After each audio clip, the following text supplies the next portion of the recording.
തൃശൂർ മണ്ണുത്തി വെട്ടിക്കലിൽ സ്വകാര്യ ബസ് ഇടിച്ച് മ്ലാവ് ചത്തു. തൃശൂർ പാലക്കാട് ദേശീയപാതയിലാണ് അപകടം. അഖിൽ വീണ്ടും ചെയ്യുന്നു. അഖിൽ, എന്താണ് ഉണ്ടായത്? അതേപോലെ ഇന്ന് രാവിലെയാണ് ഈ സംഭവം ഉണ്ടാവുന്നത്.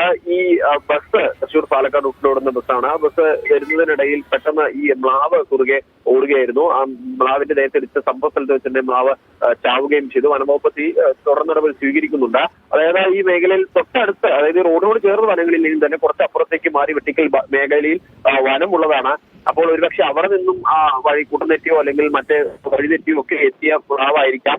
അപ്പോൾ ഈ റോഡിൽ നിന്നും വാഹനങ്ങളുടെ ശബ്ദവും മറ്റും കേട്ടോ വിരണ്ടോടി ഈ വാഹനത്തിന് മുമ്പിൽ പെട്ടതായിരിക്കാം എന്നാണ് കണക്കാക്കുന്നത്. എന്തായാലും ഇന്ന് രാവിലെയാണ് അത്തരത്തിൽ ഈ സംഭവം ഉണ്ടാകുന്നത്. സംഭവ സ്ഥലത്ത് വെച്ച് തന്നെ മ്ലാവ് ചാവുകയും ചെയ്തു. എന്തായാലും മാന്നാമംഗലം ഫോറസ്റ്റ് ഓഫീസ് ഉദ്യോഗസ്ഥരെത്തി തുടർ നടപടികൾ സ്വീകരിച്ചു വരികയാണ്. അഖിലാണ് വിശദ വിവരങ്ങൾ നൽകിയത്.